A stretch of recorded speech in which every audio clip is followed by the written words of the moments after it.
पूरी दुनिया में मचा दिया है बवंडर। इस मिसाइल को ट्रैक तक नहीं कर पाते चीन और पाक। जिस मिसाइल को भारत रूस ने मिलकर तैयार किया, उस ब्रह्मोस का यूक्रेन पर क्यों नहीं किया जा रहा इस्तेमाल? क्यों यूक्रेन वॉर में ब्रह्मोस चलाने से कर दिया गया इनकार? क्या भारत अकेला भी बना सकता है ब्रह्मोस मिसाइल? दोस्तों, इस समय दुनिया में टारगेट पर सबसे तेज हमला करने वाली मिसाइलों में सबसे ऊपर नाम आता है भारत के ब्रह्मोस मिसाइल का, जो कब लॉन्च हुई, कब आसमान से होते हुए कब टारगेट को ध्वस्त कर देती है, किसी को पता नहीं चलता। दुनिया में ऐसा कोई रडार सिस्टम तैयार नहीं हो पाया है अभी तक जो भारत के ब्रह्मोस को पकड़ सके। चीन और पाकिस्तान तो भारत की ब्रह्मोस को ट्रैक तक नहीं कर पाते, और दूसरा, भारत की ब्रह्मोस दुनिया की अकेली ऐसी मिसाइल है जिसका निशाना कभी भी नहीं चूकता, चाहे फिर टारगेट अपनी जगह ही क्यों ना बदले। भारत की ये मिसाइल दुश्मन को कहीं भी हो तलाश कर मार डालती है। ऐसे में दोस्तों, एक सबसे बड़ा सवाल सामने आता है कि अगर भारत की ब्रह्मोस मिसाइल को भारत और रूस दोनों ने मिलकर तैयार किया है और रूस इस समय यूक्रेन के साथ युद्ध में बिजी है, तो फिर पुतिन ने यूक्रेन पर ब्रह्मोस मिसाइल दागने से इनकार क्यों कर दिया? इस युद्ध में अब तक ब्रह्मोस मिसाइल का इस्तेमाल क्यों नहीं हुआ? यहाँ तक कि पुतिन ने किंजल मिसाइल को भी फायर कर दिया, लेकिन अभी तक ब्रह्मोस मिसाइल को इस्तेमाल के लिए बाहर नहीं निकाला है। ये पूरी दुनिया के लिए बड़ा सवाल बन गया है। इसका कारण हम आपको आगे वीडियो में बताएंगे। वहीं दोस्तों, एक और सवाल है कि ब्रह्मोस को बनाने में भारत रूस की मदद क्यों लेता है? क्या भारत ब्रह्मोस को अकेले नहीं बना सकता है? इसका भी कारण हम आपको बताने वाले हैं। वहीं दोस्तों, सबसे अहम सवाल ये कि आखिर भारत के पास वो कौन सी बेजोड़ तकनीक है जिसकी वजह से यहाँ तक कि अमेरिका भी इस मिसाइल की टक्कर की कोई मिसाइल नहीं बना पाया है, जिसके कारण चीन, पाकिस्तान सब के सब इस मिसाइल से खौफ खाते हैं। इन सारे सवालों का जवाब हम आपको देने वाले हैं, तो वीडियो पर बने रहिएगा आखिर तक। दुनिया के 72 देश ब्रह्मोस खरीदने के लिए लाइन लगाकर खड़े।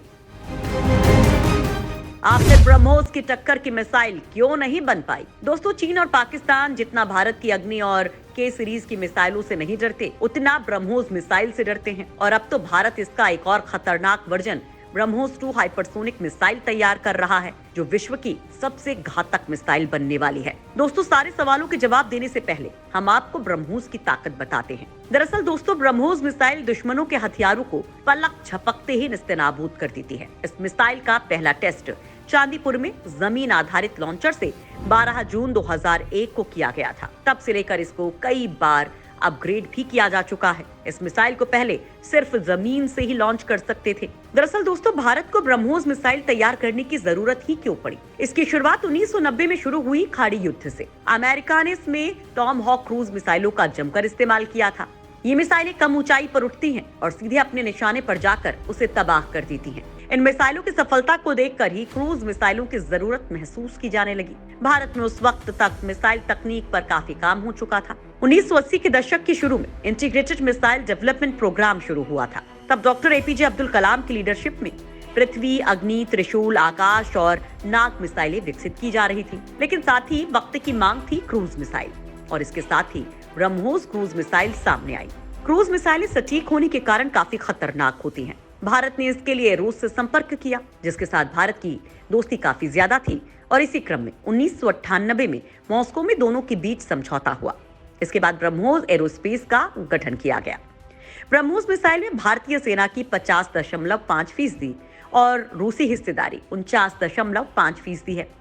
दोनों सरकारों की ओर से फंड मिलने के बाद 1999 में मिसाइल पर काम शुरू हुआ और साल 2001 में पहला टेस्ट चांदीपुर से किया गया। इस टेस्ट के बारे में कहा जाता है कि उस वक्त ब्रह्मोस को बिना वॉरहेड यानी कि विस्फोटक के बगैर एक जहाज पर छोड़ा गया था। मिसाइल केवल अपनी स्पीड की बदौलत जहाज को 2 हिस्सों में बांट देती है। जरा सोचिए, वॉरहेड होता तो क्या होता? अब आते हैं दूसरे सवाल पर कि क्या भारत इसे अकेले नहीं बना सकता? दरअसल दोस्तों, उस वक्त तक भारत के पास सुपरसोनिक मिसाइलों के लिए जरूरी खास तरह का इंजन रैमजेट बनाने की तकनीक नहीं थी। इसे एयर बीटा इंजन कहते हैं, जो मिसाइल को आवाज से भी तेज उड़ा सकता है। हालांकि दूसरी चीजें मसलन एरोडायनेमिक, वॉरहेड कंट्रोल पैनल वगैरह में भारत आगे था। लेकिन दूसरी ओर रूस ने क्रूज मिसाइल को बेहद खतरनाक इंजन डेवलप कर लिया था, लेकिन वो बाकी मामलों में पीछे रह गया था। ऐसे में दोनों देशों ने मिलकर इसका निर्माण किया। मिसाइल की वो तकनीक जो बनाती है इसे खास। किसी भी हाल में बच नहीं सकता दुश्मन। दोस्तों, इस मिसाइल की सबसे खास बात ही से बाकियों से अलग करती है। ब्रह्मोस मिसाइल को घातक बनाती है इसकी स्पीड, एक्यूरेसी, कंट्रोल और मैन्यूवेरेबल तकनीक। अगर किसी खास टारगेट को हिट करना है तो ये काम ब्रह्मोस से पूरा किया जा सकता है। इतनी स्पीड पर किसी भी रडार के लिए उसे पकड़ना बहुत मुश्किल है। वहीं अगर रडार पर मिसाइल पकड़ में आ भी गई तो उसके बचाव के लिए दुश्मन को ज्यादा वक्त नहीं मिलता। वहीं मैन्यूवेरेबल तकनीक की बात की जाए तो आप आसान भाषा में इसे ऐसे समझ सकते हैं कि मान लीजिए कि रास्ते में कोई पहाड़ आ गया और दुश्मन उस पहाड़ की दूसरी ओर मौजूद है जो एक टारगेट है।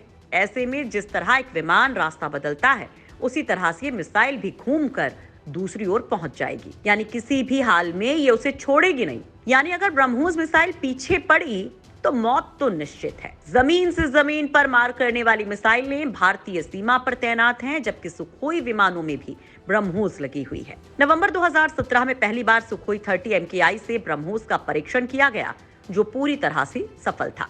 इसी तरह इस मिसाइल को समुद्र की सतह से करीब 50 मीटर नीचे यानी कि सबमरीन से भी दागा जा सकता है। ये मिसाइल 290 के दायरे में किसी टारगेट को चुटकियों में शांत कर सकती है और अब इसका एडवांस वर्जन भी आ चुका है।